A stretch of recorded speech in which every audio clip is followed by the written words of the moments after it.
Bienvenidos, bienvenidas a un nuevo episodio de La Cosa. En el día de hoy vamos a tener una cosa internacional o regional o vecinal, llámele como quiera, porque si bien en nuestra penillanura levemente ondulada siempre hay alguna cosa de la cual charlar, me parece que el tema político de la semana, más allá de que en general hacemos coyuntura nacional, se lo roba la situación de Argentina, ¿no? La condena en última instancia para la expresidenta Cristina Kirchner, que recibe el fallo de la Suprema Corte de Justicia que la inhabilita de por vida para ejercer cargos públicos y además la condena a prisión por 6 años, ¿no? Bueno, todo indica que va a ser una prisión domiciliaria por cuestiones de edad y por cuestiones de su investidura, de su seguridad personal. Eso está por dirimirse en estas horas, de cualquier modo, pero más allá de la cuestión judicial, sobre la que alguna cosa podemos decir, pero evidentemente no es a lo que nos dedicamos ni de lo que somos expertos, sí nos parecía un buen momento para pensar en la coyuntura política argentina, pensar en cómo esta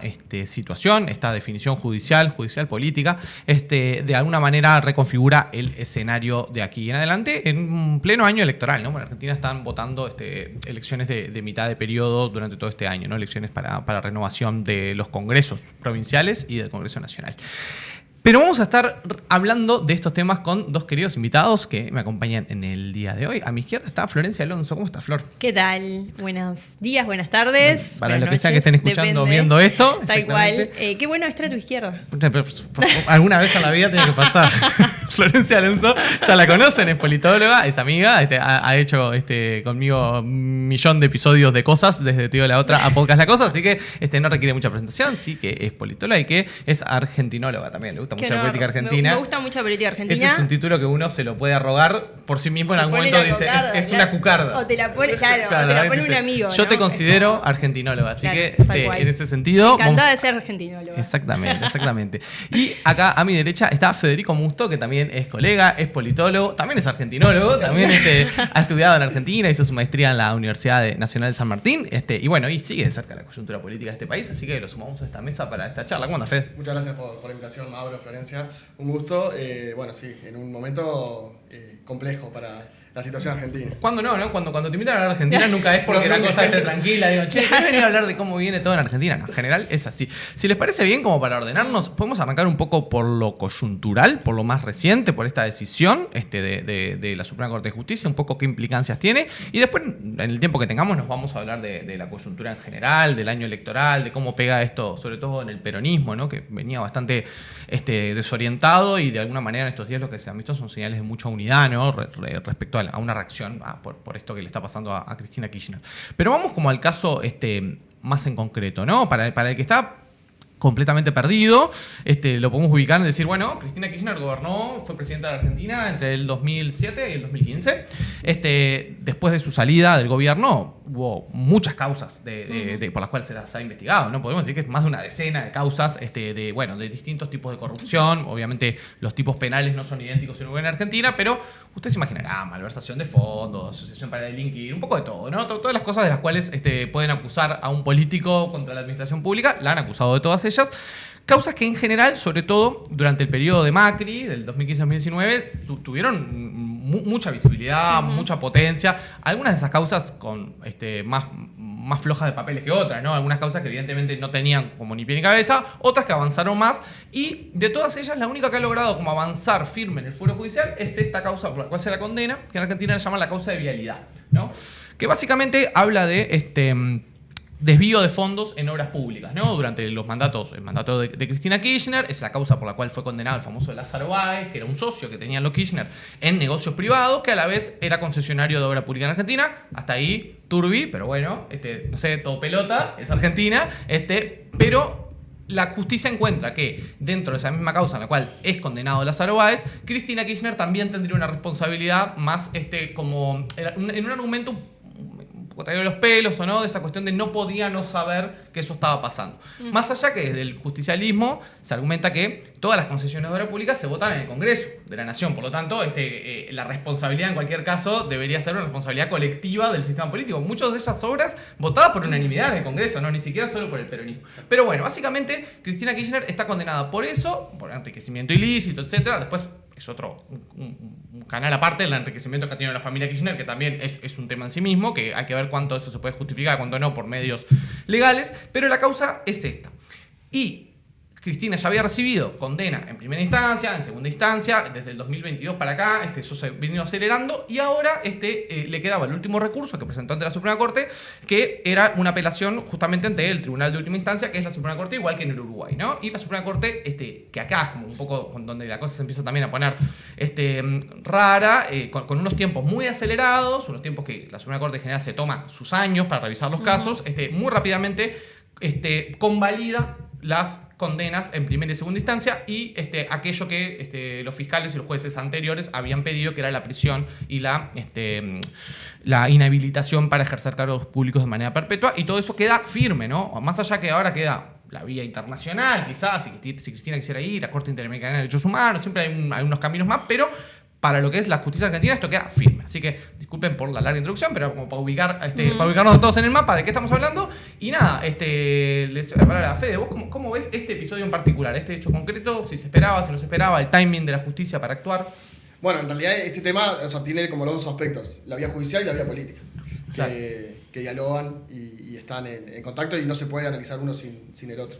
Por ejemplo, lo que decía es lo último, que es el fallo ahora de esta semana, es los tiempos de la Corte Suprema, que en realidad, incluso los jueces, los tres, que estaba funcionando de manera, se quiere irregular, porque en realidad la Corte tiene cinco jueces. Hay dos vacantes que no se han podido llenar. Después, los tres que están, dos de ellos, si bien fueron designados a través del Congreso, pero en una primera instancia aceptaban ser designados por decreto de Macri, que es Rosati y Rosenkrantz. Y también tienen vínculos.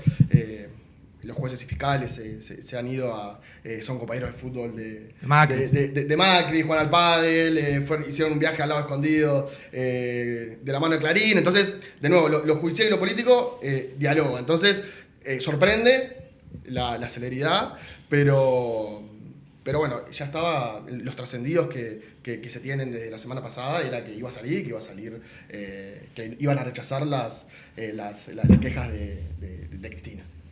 Flor, ¿cómo viste esta última semana y como primera resolución que desencadena un montón de episodios posteriores? Pero primero el hecho en sí, el hecho judicial. El hecho en sí, bueno, acá simplemente como una precisión más, además de todo el raconto que hicieron, que me parece que sintetiza muy bien todo lo que es esta causa, que es, claro, es imposible seguirla capítulo a capítulo, digo, son años, ¿no? Claro. Realmente, casi una década, si no me equivoco. Pero creo que hay algo importante, y es que la Corte el otro día no se expidió sobre la cuestión de fondo, claro, ¿no? Eso es algo muy importante. En realidad se expidió sobre una cuestión procesal, porque ella lo que había alegado en realidad era que en instancias anteriores los tribunales que anteriormente juzgaron el hecho no habían tenido la objetividad ni la transparencia, si se quiere, en el proceso, que había estado teñido de irregularidades.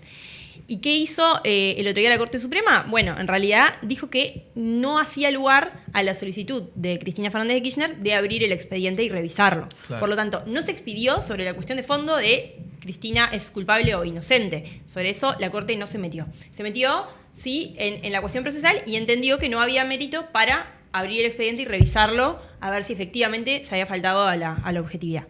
Esto que traía Fede está bueno. ¿Quiénes son los tres personajes que son más mencionados en estos días, ¿no? Que son los tres jueces, Lorenzetti, Rosenkrantz y Rosati? Sin duda, y estoy de acuerdo con lo que traían, en los últimos años, sobre todo Rosenkrantz y Rosati, han estado más teñidos, si se quiere, de parcialidad, o por lo menos muchas veces como que sí, había más elementos para pensar que realmente estaban en una posición de parcialidad que les impedía esto que traía la propia acusada Cristina Fernández de Kirchner, ¿no? Que era como, bueno, la objetividad que se tiene que por lo menos pretender cuando se está en ese lugar. Igual hay una cuestión que me parece que políticamente a Cristina le juega un poco en contra de este argumento, que es, primero, que la Corte para fallar necesita unanimidad. O sea, si uno de los tres estaba en discrepancia, no se podía tomar ese fallo. Sí. Claro. Lorenzetti fue en realidad designado por Néstor Kirchner en ese lugar, ¿no? Ahí ya tenés, claro, un juez de la Suprema Corte que en realidad Corte Suprema, porque Suprema Corte es acá, ¿no? De la Corte Suprema que fue designado por Néstor Kirchner y que muchas veces, incluso a nivel internacional y eso, Lorenzetti como que estaba asociado, si se quiere, más como a posiciones progresistas o, ¿no? O más abiertas, más... Entonces, como que en ese sentido es un poco difícil instalar ese argumento. No tiene como... Yo me acordaba del caso Lula, ¿no? Que era clarísimo. O sea, lo que estaba pasando con Sergio Moro, que era como, bueno...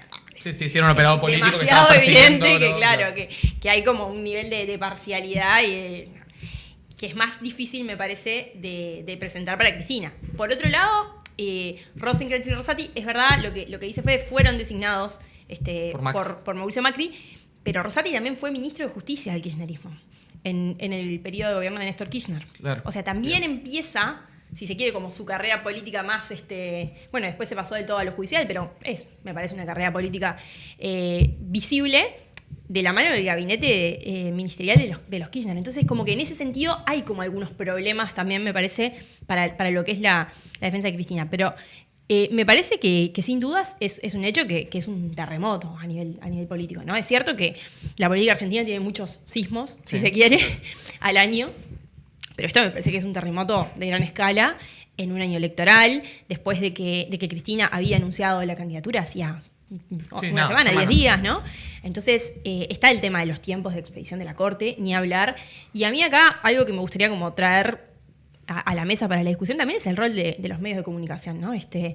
¿Hasta qué punto? Ha sido alevoso, ¿no? Ha sido alevoso. Pero, digo... y me sorprendió porque uno diría que un tribunal del estatus de una Corte Suprema no debería verse permeado por lo que solicitan los medios. O sea, sos un juez que integra el Tribunal de la Corte Suprema de Justicia. Lo más alto a lo que puedes llegar en tu carrera, ¿no? No hay nada más alto. O sea, realmente cuesta mucho pensar que desde ciertos medios de comunicación o desde, no sé, cierto periodismo, te puedan marcar la cancha en cuándo te tenés que expedir. A mí eso me sorprende bastante. Yo pensé que la Corte iba a fallar mucho más adelante, la verdad.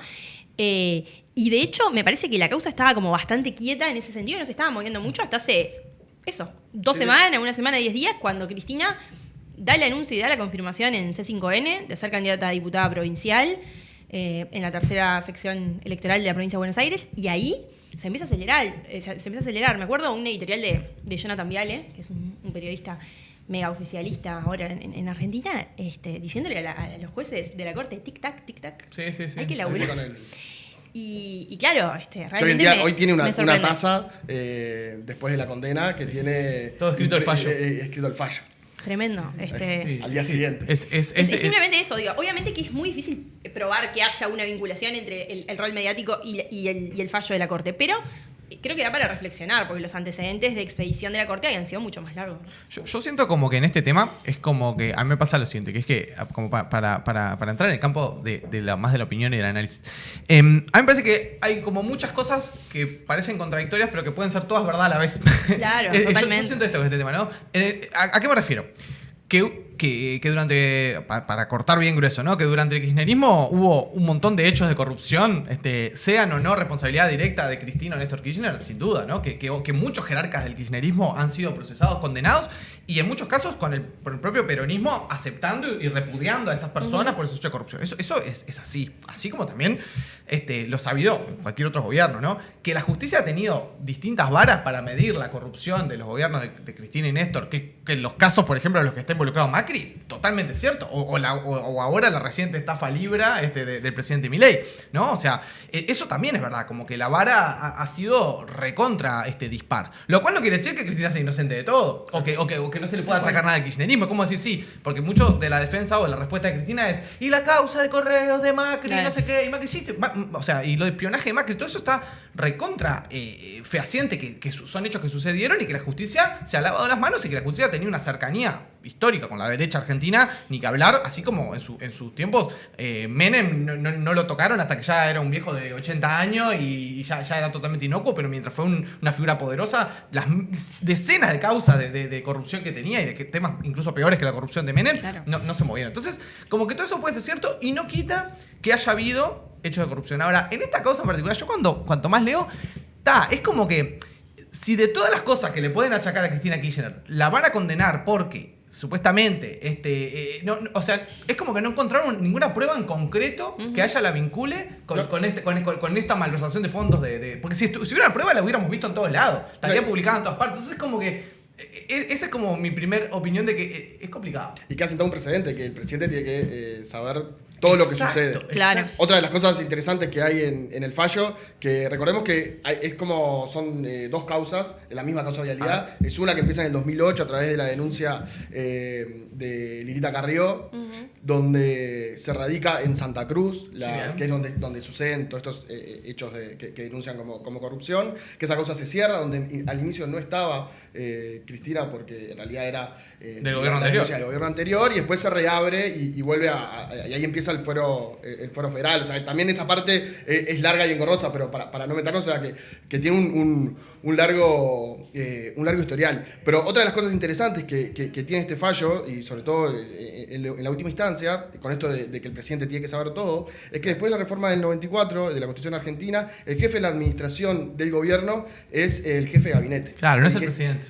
Es el que está, el responsable. De hecho, es el ministro que, después de la reforma del 94, es el que tiene rango ministerial, el jefe de gabinete, es el que puede ser censurado. Es como el primer ministro, digamos. Y en ninguna de las causas, ninguno de los jefes de gabinete que tuvo Cristina estuvo imputado, investigado, claro. Y otro de las que se empiezan a ver como perlas en este caso, es que Julio De Vido, que era el ministro de Obra, ¿no? de Obra Pública, sí. En esta causa queda por fuera, no está. Claro, es como medio absurdo, porque como que van contra Cristina de una y... Pero hay una cadena de mando que se la saltea. O sea, que si sabía la presidenta, también lo tenía que saber el ministro que además estuvo condenado por otros casos. Eso te iba a decir, tuvo su condena De Vido también, ¿no? Incluso estuvo preso. Estuvo preso en cárcel común, claro. Sí, de hecho no tuvo parte del peronismo le repudia y condena a Cristina porque no repudió ese claro, no lo defendió. No lo defendió como era debido. No, pero está bien lo que decís. Es como que digamos, el argumento es que ella como presidenta no podía no saber. Y es un argumento que es como que también invierte la carga de la prueba. Como que el acusado se tiene que demostrar que no sabía. Es y inocente, en realidad, claro. Pero que en realidad obviamente hay hechos que tienen que vos lo ves y tiene apariencia delictiva. O sea, tiene una apariencia de que habría que investigar esto de la amistad, de cómo, del enriquecimiento. O sea, hay cuestiones de que hay que investigar. Ese es el problema. Hay otras causas, ¿no? En la cual están involucradas también Cristina y Lázaro Báez, que es la de los hoteles. Odesur, claro. Es que esa parece mucho más espesa. Totalmente. A mí me sorprendió eso, que fue por vialidad, que claro. yo la veía mucho más floja de papeles, honestamente, que por Odesur, que claro, sí, ya... Odesur básicamente es que los Kirchner tienen hoteles en los cuales Lázaro Báez les en pagaba... En Calafate. En la provincia de Santa Cruz, y Lázaro Báez les giraba dinero como si se estuvieran ocupando y sus hoteles estaban desocupados. O sea, una cosa que tiene toda la pinta de lavado de guita, o sea, evidentemente. Pero esa causa, no hay condena por esa causa. No. Hay condena por esta de vialidad, que es eso. Es como, que está bien lo que vos decís, Fede, hay como un montón de gente en el medio, vos decís, a ver, de que la presidenta de la nación, más en un país como Argentina, con las dimensiones, con la población, un país federal, donde las obras en general se ejecutan también a través de los gobiernos provinciales, o sea, que hay como tantas mediaciones para que pueda haber habido, sí, corrupción en una obra pública o en muchas obras públicas, pero para que eso sea responsabilidad directa penal. Por aparte, después uno puede hablar de responsabilidad política, sí, por supuesto, responsabilidad política del presidente, siempre. Ahora, responsabilidad penal directa, cuando había en el medio gerentes de obra, jefe de proyecto, director de obra, ministro de la provincia, ministro a nivel nacional, jefe de gabinete, y bueno, es como... Y la cercanía de esto de que, bueno, es amigo, o Lázaro Báez era amigo, bueno, entonces Macri tendría que estar en la misma situación porque Calcaterra, que también ejecuta obra pública, es su primo. Claro. Y también tiene una cercanía filial. Entonces, hay cuestiones que lo muestran como evidencia, que en realidad, bueno, o sea, vos por ser amigo de una persona, claro, no necesariamente... el conflicto de interés está, pero se tiene que demostrar, digamos. Exacto, ese es el problema. Y eso es lo que... los problemas que tiene esta causa, que de nuevo, sin ser abogados y sin estar en la cuestión judicial, ves que hay... que esa posibilidad, porque además es súper interesante poder tener fehacientemente, saber qué es lo que sucedió, porque para gobiernos de izquierda, gobiernos del sector nacional y popular, como se dice en Argentina, o sea, con esa sensibilidad, tener actos de corrupción y tener enriquecimientos súper dudosos. Es interesante, por una cuestión de hecho político, por una cuestión de la construcción de los relatos, de la justicia social. O sea, es importante saber. Y creo que con lo que pasó con esta causa no estamos pudiendo evidenciar si esto fue así o no. También para evaluar los 12 años de gobierno kirchnerista. No, y además está bueno que es como un tema que al quedar tan turbio, ¿no? Es como que la cancha queda siempre embarrada y eso, no sabemos lo que pasó o no pasó. Y además es un capítulo más de esto de la politización de la justicia, ¿no? A niveles que lo venimos viendo como un fenómeno mundial, pero también muy latinoamericano y muy que se puso muy en boga con el fin, digamos, de la ola progresista de América Latina, ¿no? La salida de los gobiernos de izquierda de la primera década, segunda década del siglo XXI, de la mano del famoso lawfare, viste, que en algunos casos, como decíamos, en algunos casos con causas que parecen tener un poco más de realidad y otras causas que son bolazos, viste. Lo que le hicieron a Lula, que no se sostenía por ningún lado, tipo que había gobernado el Brasil durante 8 años, que había sido el presidente más pobre no sé qué, y que lo que le encontraban era que a veces iba a un apartamento en San Pablo, en una playa espantosa, digamos, un apartamentito de 2 ambientes, con decir, esto es lo que le encontraron a Lula, que ni siquiera era dueño, que a veces iba a la playa, al apartamento ese, una cosa que no... Y no había forma de conectarlo con el propietario, o sea, que decían que era un testaferro. Claro, una cosa que no tenía pie ni cabeza, porque el tipo había veraneado ahí, digamos, era todo lo que había. Después, después está, ni que hablar, casos mucho más fuertes, en Ecuador, en Ecuador, Lofer lo sacaron a Correa, que nunca más pudo volver a pisar el Ecuador, ¿no? Una proscripción. Vive en Bruselas, de por vida, digamos. Y así, entonces, me parece que ese fenómeno también merece como, porque debe estar...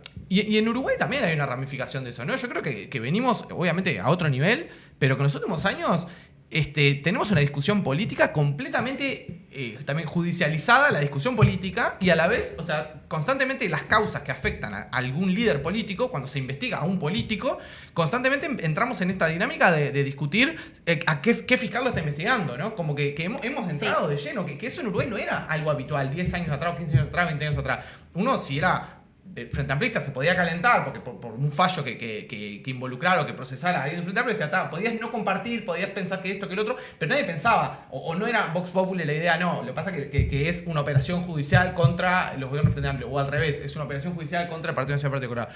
Y ahora esa idea empieza a estar instalada también en el Uruguay, ¿no? Sí. Hay algunas personas, sobre todo en el Partido Nacional, que hacen énfasis con eso, ¿no? Constantemente decir, no sé, Javier García, políticos así, que están constantemente diciendo...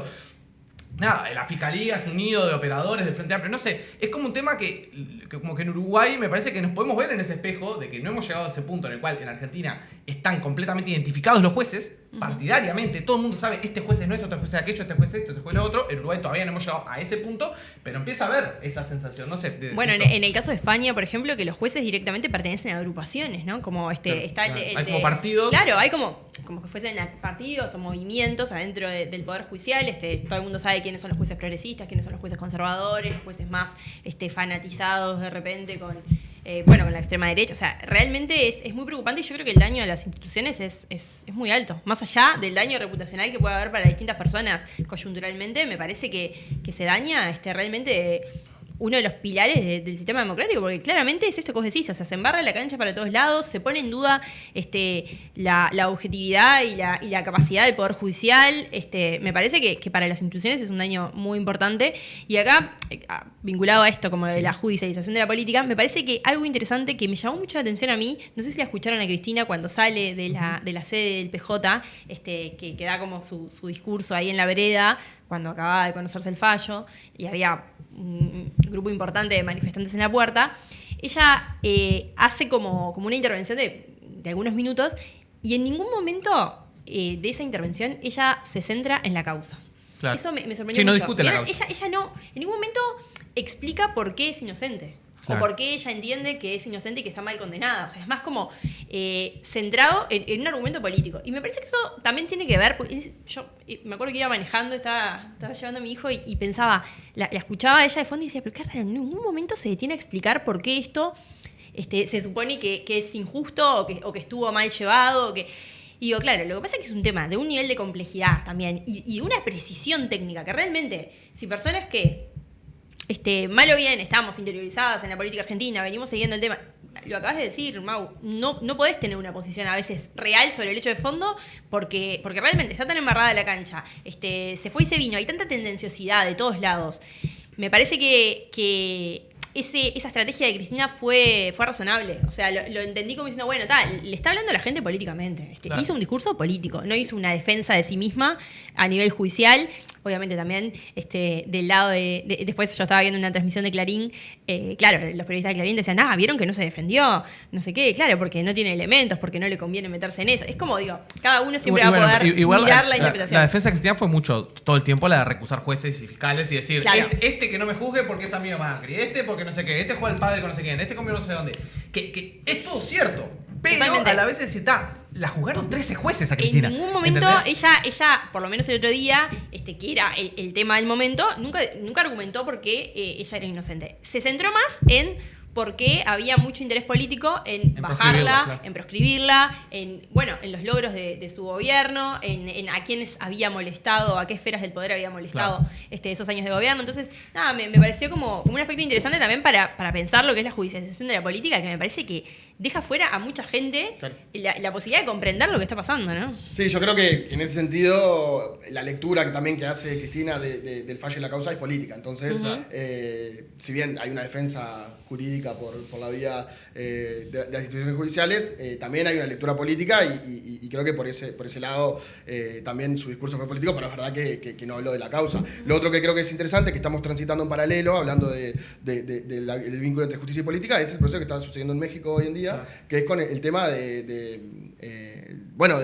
pensar, que también en su momento lo planteó el kirchnerismo cuando era gobierno, el tema de democratizar el voto directo a los jueces. Sí. Que también es un tema que está sucediendo en paralelo y que es una discusión recontra interesante esa también, ¿no? Es una discusión para los que pensamos en las instituciones democráticas republicanas, que me parece que recontra vale la pena.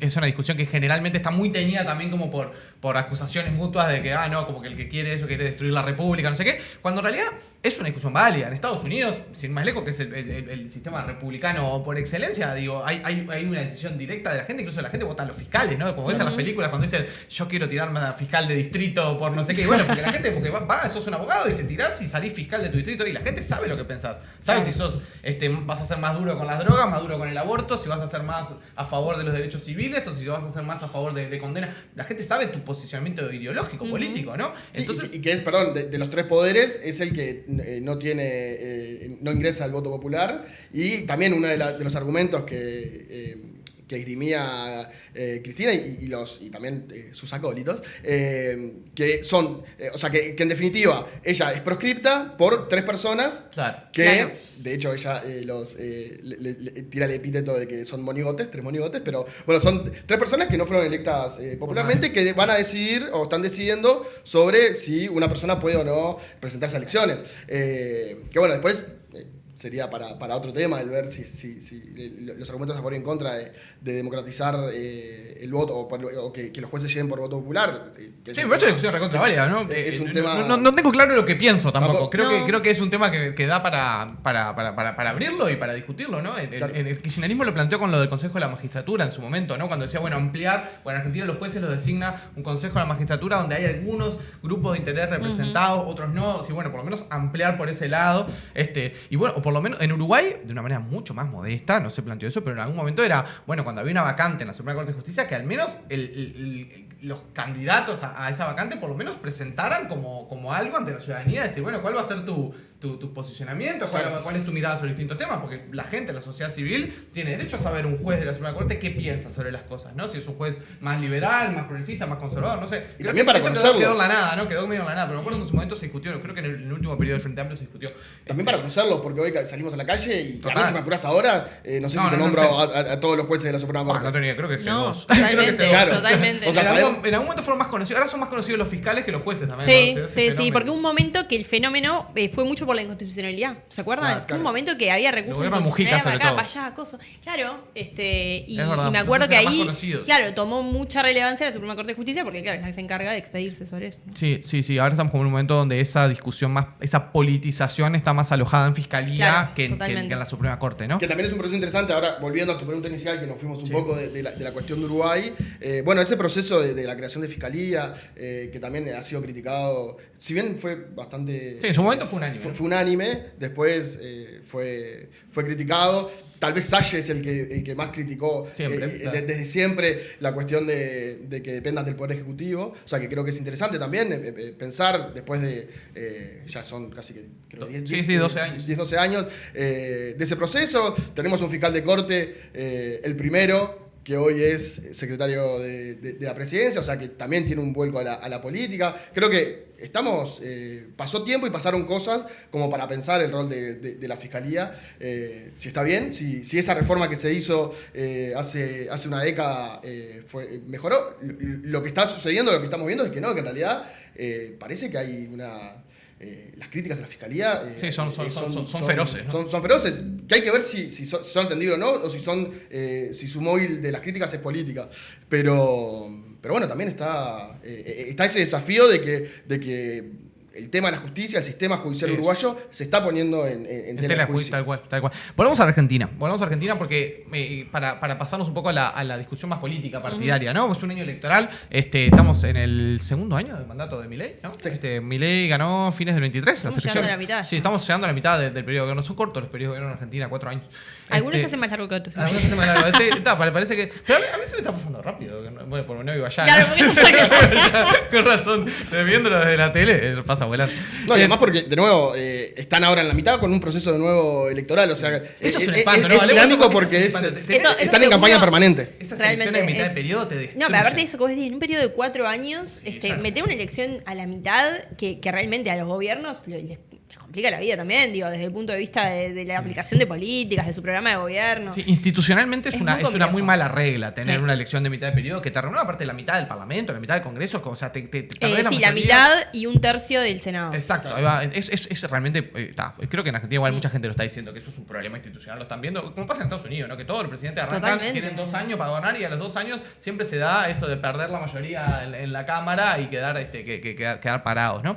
Pero bueno, estamos a la mitad más o menos de un periodo de gobierno de Javier Milei, que hasta ahora, por lo menos si uno lo mira desde sus propios objetivos, le ha ido mejor de lo que muchos esperaban. O sea, ha logrado sostenerse políticamente. Recordemos lo que todos decíamos cuando Milei ganó las elecciones a finales del 2023, que era que un gobierno súper débil, súper minoritario, que no tenía armado político, que no tenía gobernadores, que tenía una minoría absoluta en el Congreso, en las 2 cámaras, que Milei aparte era un demente, que además la gente que lo rodeaba no tenía cero experiencia. Era como era un combo y con ideas completamente surrealistas que eran inaplicables en un país como la Argentina. Entonces todo eso daba, o sea, era la idea de el helicóptero está a la vuelta, digamos, ¿no? En cualquier momento, bueno, esto sale. Y no pasó así, ¿no? Milei llevó adelante un ajuste brutal en Argentina, sobre todo sobre los trabajadores, sobre los jubilados, sobre el sector público, sobre los estudiantes, sobre toda la gente que más depende por su condición, por sus situaciones de vida del Estado. Ha llevado un ajuste brutal, pero que a la vez ha podido sostenerlo políticamente generando alianzas con actores que le han dado gobernabilidad a nivel del propio sistema político, de la propia casta, ¿no? Que ha sido un gobierno que ha tenido mucha casta atrás, por delante, en todas partes. Y a la vez, a nivel de la sociedad y de la opinión pública, por lo menos, es como, un gobierno que se sostiene, ¿no? Que ha mantenido niveles razonables de aprobación durante todo este periodo, que ha tenido momentos donde bajó un poco, después donde recuperó, pero más allá de los movimientos sociales, los sectores que siempre se manifiestan, que van, que la pelean, en general no hay una situación de estallido social en Argentina. No es que la gente está en la calle furiosa con el gobierno. Eso, y este año, que es un año de elecciones, que son como un calendario electoral bastante raro, porque las elecciones son todas en distintos momentos, como que te va sirviendo para ir viendo cómo viene la situación, vas midiendo con ese termómetro, y le ha ido muy bien al gobierno. Ha ganado las elecciones casi que en todas partes, donde se ha presentado, donde la Libertad Avanza tuvo presencia, incluso ganó en la ciudad de Buenos Aires, que fue muy inesperado, ¿no? Le ganó en el bastión de los Macri. Entonces, nada, ¿cómo están viendo esta situación de esta proscripción de Cristina Kirchner en el marco de un gobierno que le ha ido mejor de lo esperado y que viene transitando un año electoral con bastante tranquilidad? Mira, yo ahora te escuchaba y sin duda coincido con el análisis. Creo que hasta ahora Milei viene haciendo negocio, si se quiere, ¿no? Porque la verdad es que está obviamente aplicando un programa que se sabía que evidentemente es muy impopular en sus medidas, es muy drástico, es mucho más radical de lo que fue el gobierno de Macri, Claro. En una tendencia liberal muy marcada. Pero además con toda una tónica política como de mucha confrontación, ¿no? Sí, De mucha violencia, crispación, ¿no? Desde la propia jefatura del Estado, ¿no? Como es el presidente de la Nación. Entonces, en ese sentido, estoy de acuerdo con vos. Le viene yendo bien para lo que son sus objetivos. No me meto en lo que es la gestión macroeconómica y eso, pero sí a nivel de imagen y opinión pública le viene yendo bien. Me parece que capaz también buena parte de esa explicación pasa porque el peronismo no le encontró la vuelta todavía, ¿no? O por lo menos no se le había encontrado. Me parece que Milei llega al poder también en un marco de excepción. Me parece que es un gobierno realmente excepcional que llega en un marco de excepción total. O sea, realmente de un peronismo muy, muy, muy debilitado después de un gobierno pésimo como el de Alberto Fernández, que deja unos niveles de pobreza altísimos, que deja la inflación por las nubes. Me parece que todo lo que ha sido la gestión de la pandemia, no sé, realmente un gobierno con muchísimos problemas de imagen y muchísimos problemas de gestión. También dividido, la guerra entre Alberto y Cristina, ¿no? El presidente y la vicepresidenta que no se hablaban, que no sé qué. Me parece que realmente Milei llega en ese contexto. Y creo no le habla a su vicepresidente y no pasa nada. No la saluda, el otro día le pasó por atrás y no la saluda. No es la primera vez. Cristina no se habló con Cobos, ¿no se acuerdan que no se podía ir ni al baño? Bueno, no quería dejar. No podía irse de viaje porque Cobos le volteaba leyes. Sí, ahora está ¿Qué anda Cobos? ¿Vive Cobos? Sí, de Mendoza, claro. Hoy está el chiste, Cleto. En redes de que hoy en día la presidenta es Villarroel. Claro. Perfectamente podría Sí, indultarla sí. a Cristina por estar en funciones. Porque Milei está en Israel. Está en España, se fue. Imagínense si Villarroel. Qué divino que está bien. No, pero bueno, hablando en serio, me parece que el peronismo no le había encontrado la vuelta tampoco a cómo confrontar y a cómo consolidarse como una alternativa a Milei. Creo que en ese marco de desastre y de desconcierto para el Partido Justicialista, obviamente que lo que es el encarcelamiento y la inhabilitación de Cristina se vive como algo muy negativo, pero me parece que tiene un lado B que si se sabe capitalizar puede ser una oportunidad. O sea, me parece que los niveles de unidad del peronismo que acabamos de ver en las últimas 48 72 horas son inéditas. Son del 2019. Años. Claro, son de la foto del 2019. Sí. Realmente me parece muy interesante lo que está pasando en el lado del Partido Justicialista. Realmente ver en la misma mesa un Guillermo Moreno que representa, si se quiere, como era más conservadora, más a la derecha del peronismo, y un Juan Grabois, claro. También pasando por Massa, Kicillof, toda gente que realmente en los últimos 6-7 meses no se había dirigido a la palabra. O que incluso había estado en guerra cruzada a nivel mediático, público.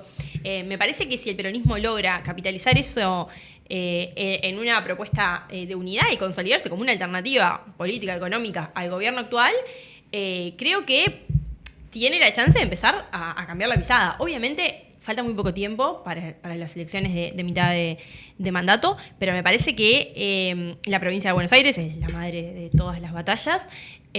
Ahí el Partido Justicialista sigue siendo gobierno, tiene a Axel Kicillof en la gobernación. Me parece que hay que ver también cómo se arma el otro lado. Es muy probable que vayan en un esquema conjunto, la Libertad Avanza y el macrismo.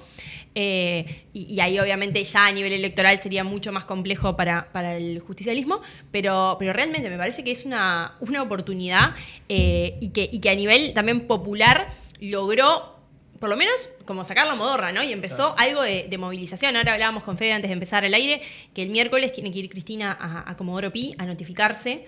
Y ya se está armando una manifestación que se espera que vaya a ser muy numerosa para acompañarla a la notificación. Por lo tanto, hay que ver qué pasa.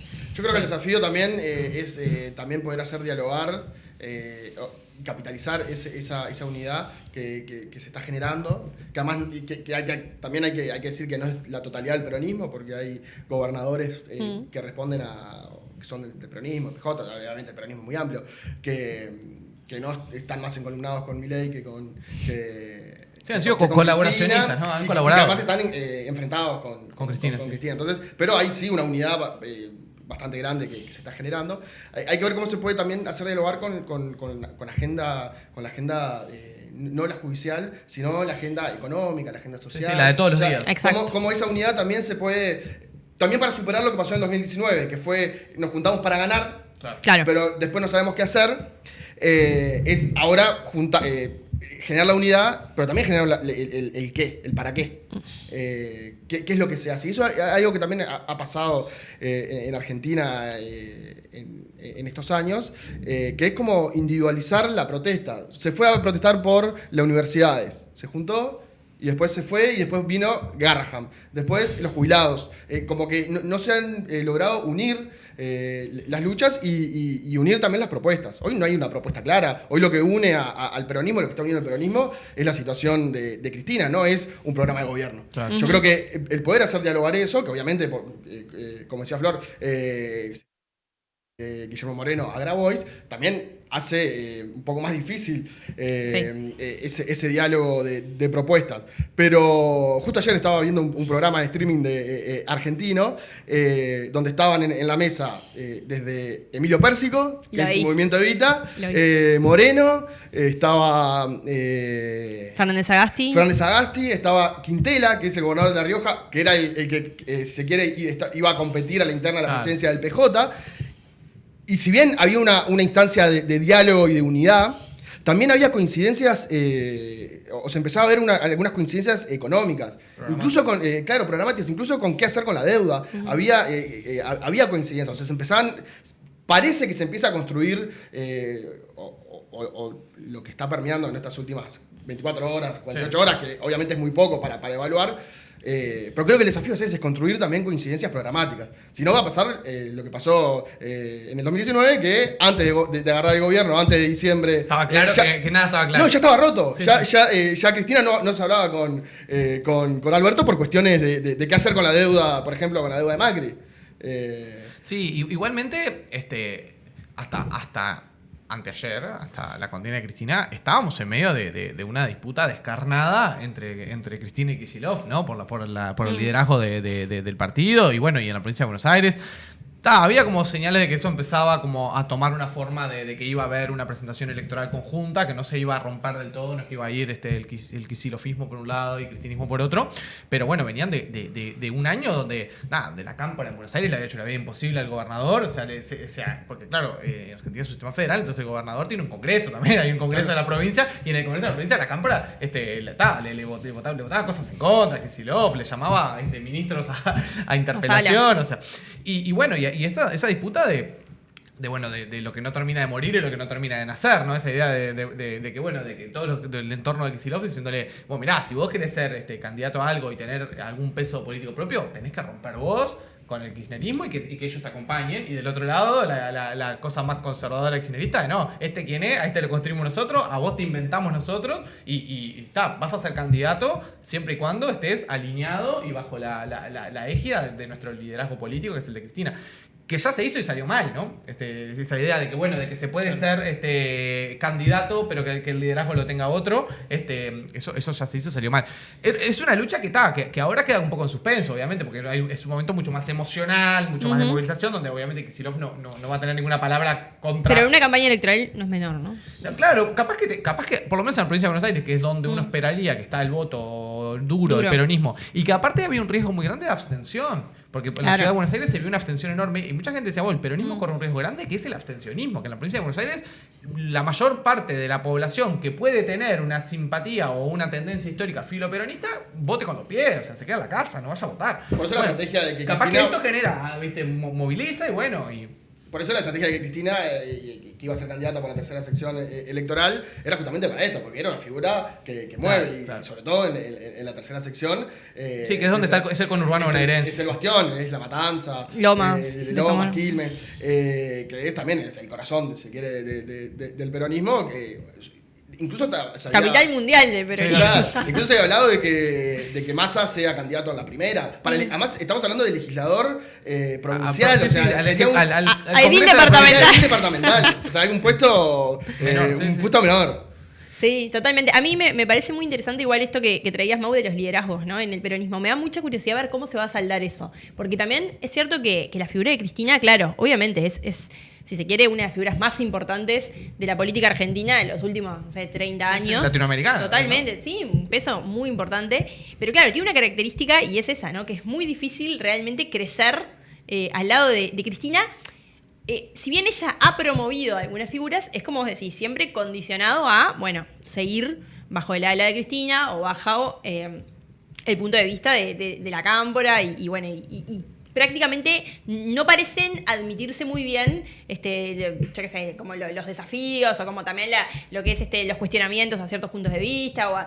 Me parece que Kicillof claramente es gobernador de la provincia de Buenos Aires porque Cristina Kirchner lo quiso. Eso no hay ninguna duda. En 2019, ¿no? En 2019. Estamos hablando del 2019, pero digo, claramente, ella es la que lo propone para ahí. Ahora, después él creo que tuvo un vuelo político propio también. Durante la pandemia él me parece que tuvo como ahí una tónica que le permitió como posicionarse bien. Ahora me parece que con el presidente Milei en Casa Rosada, sin duda es claramente el contrapeso institucional más importante que hay. Me parece que ya tiene un peso político propio, pero que eso muchas veces desde el kirchnerismo duro y la propia Cristina no lo lleva muy bien, ¿no? Me parece que es eso de, te puse ahí la primera vez, me debes pleitesía para toda tu vida, ¿no? Perdón, y otra cosa, que también los liderazgos no se heredan. Total. La varita y al peronismo menos. Pensemos en las últimas renovaciones, por lo menos del 83, cuando se retorna la democracia. Fueron siempre parricidios, ¿no? Claro, Kirchner con Dualde. Dualde mató a Menem. Menem medio que... Pero se mató un poco solo, pero sí, Dualde... Y después Dualde Cafiero. Si bien eso se dirime en una interna, Menem Cafiero en el 89 también fue intenso. O sea, la renovación del liderazgo tiene estas cuestiones, sobre todo cuando en el peronismo es un movimiento personalista. Claro, pero viste que es como que yo he escuchado muchas entrevistas incluso a dirigentes de la Cámara y eso, y a todos les cuesta mencionar exactamente cuál es la diferencia política con Kicillof. ¿Cuál es exactamente la diferencia de fondo a nivel político? ¿Hay una cuestión de proyecto político que difiere? Es casi 100% puro, claro, digamos. en realidad, Claro, y en realidad la conclusión que sacás, si los escuchás a ellos mismos, es que, esto en realidad es más una diferencia tipo instrumental, de que no cuestionaste a Cristina acá, no hiciste lo que... Yo qué sé, muchas veces cosas operativas. Ahora el gran conflicto era por el desdoblamiento de las elecciones, ¿no? Esa es la discusión, claro, es una discusión de táctica electoral. Igual hay algo ahí en el kirchnerismo que es como el desafío que han tenido la última década larga. Recordemos, la última vez que Cristina fue presidenta, ganó su última elección en 2011, ¿no? Pasó mucho tiempo de eso. A partir de allí... Perdón, con el 52%. El presidente histórico. Bueno, fue histórico hasta que Milei ganó como claro, pero eso fue primera vuelta. Pero en primera vuelta, claro. No fue en segunda vuelta. Esa cucarda se la mantenemos. 20 y pico de puntos al siguiente. Pero lo que voy es, después del 2011... Cristina o el kirchnerismo no pudieron hacer nunca una presentación electoral propia, autónoma, con un candidato K. Claro. O sea, no, después en el 2015 fueron con Scioli, que imagínate que Scioli terminó, es ministro hoy del gobierno de Milei, ¿no? La deriva de Scioli. Pero ya era eso Scioli, o sea, ya era eso. Era menemista. Claro. Scioli, pero el kirchnerismo como que después nunca más se animó, entre comillas, a decir, nos presentamos solo, a ver cómo nos va, y si somos el 30, somos el 30, somos el 32, somos el 32, somos la primera minoría. No, siempre buscó presentaciones electorales de ampliar y donde como que con este esquema de va otro que no es K, pero nosotros mantenemos el poder, ¿no? Ponemos a Scioli en el 2015, perdió, pero perdió por muy poco.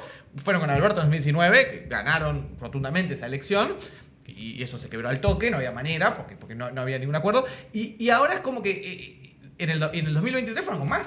O sea, lo mismo. Y que estuvo enemigo acérrimo. A 2% de ganar en primera vuelta. Podría haber ganado, sí, podría haber ganado. Pero en esa discusión que me acuerdo de mediados del 23, donde se hablaba de una fórmula, y que estuvo arriba de la mesa una fórmula con Guado de Pedro, una fórmula como full K, y que al final bajaron todo y Cristina dijo, no, muchachos, no, vamos... da el cuero. Es para sacar 20%. Pero es súper interesante porque el candidato a vicepresidente terminó siendo...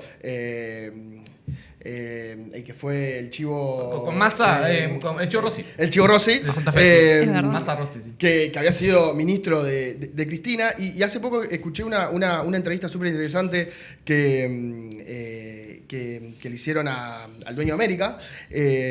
Ahora estoy muy mal con los nombres. Sí, claro. tremendo, sino bueno, que es amigo de Massa, por eso sí, claro. El marido de Pamela. La historia del marido de Pamela. Ahí va. Bien. Que la idea de Massa era llevar a Natalia de la Sota. Que no es K. Claro. Que no era, o sea, el chivo Rossi se quiere tener un anclaje ahí en el kirchnerismo. Pero en una fórmula Massa de la Sota. Que a mí yo nunca lo había escuchado y me pareció súper interesante, claro, porque ahí tenés el voto cordobés. Voto Córdoba, claro. Y ese 2% tal vez se podría dar. Pero, se perdió en Córdoba esa elección. Sí, claro, con Schiaretti, ¿se acuerdan? Pero era una fórmula, o la primera vez desde el 2000, desde el 99 capaz, que la fórmula no tenía nadie, ningún kirchnerista. Entonces esas visiones, esas alternativas, Daniel Vila. Es el dueño de América. Mario Pamela. El marido de... creo que es súper interesante también por lo que vos decías de las cuestiones de cómo se gestiona el liderazgo y la conformación de las fórmulas. Sí, ahora bueno, por lo pronto Cristina Kirchner está proscripta, o sea, no va a ser candidata a nada. Bueno, quedarán instancias internacionales, ¿no? Quedará, bueno, sí. Sí, creo que va a ir a la Corte Interamericana. Va a ir a la Corte Interamericana. Tampoco es tan claro, ¿no? Porque la Corte igual, aunque se pronuncie de alguna manera, no puede obligar al Estado argentino. Se puede expedir en 5 o 6 años que ya termina la condena. Sí, sí. No, lo interesante es que se puede despedir después del tema de la cárcel que también es un poco llamativo, lo de no poder presentarse de manera perpetua. Claro, sí, la prescripción es de por vida. De por vida. Bueno. Ayer se habló mucho, estuvo circulando en los medios, la cuestión de lograr generar una cautelar primero, y que con esa cautelar quede en suspenso y se pueda postular. Claro. Eso fue ayer una cuestión así mediática, o una posibilidad o lo que apunta a la defensa de Cristina. Fede Flor, nos hemos dado una buena dosis de peronismo. Y podríamos seguir, No, esto tiene para un montón. Pero creo que nada, también la idea era que para el que estaba viendo titulares de diarios y no tenía tan claro qué era lo que se estaba discutiendo, poder bajarlo un poco a tierra. Pero es inevitable que sea una discusión que es muy política, ¿no? No solo porque nosotros la encaremos así, sino porque hablar de una causa judicial, en este caso en el aire, cuando estamos hablando de dejar fuera del ruedo político a la máxima figura hoy de la oposición en la Argentina. Esa es la realidad en este momento. Sí, se proscribe. Habrá motivos jurídicos lo suficientemente sólidos o no, pero uno no puede dejar de decir algo así como, a ver, si estás decidiendo la proscripción de la principal líder popular de la Argentina, principal líder de la oposición, deberías tener todos tus papeles muy en regla, ¿no? Para tomar una decisión así, con ese peso, con esa importancia, uno diría que no debería haber resquicio de duda ni sobre la imparcialidad, ni sobre la objetividad del proceso, ni sobre la transparencia del proceso. Y obviamente todo eso está muy cuestionado. La objetividad, la imparcialidad, la transparencia del proceso. Por lo tanto, es como que no queda mucho margen para no decir que es una proscripción que tiene mucho de política. En fin, Flor, Fede, muchas gracias por habernos acompañado. Bueno, que sea la primera de muchas en esta temporada. Y para todos ustedes, nos reencontramos en los próximos días para seguir viendo cómo viene la cosa.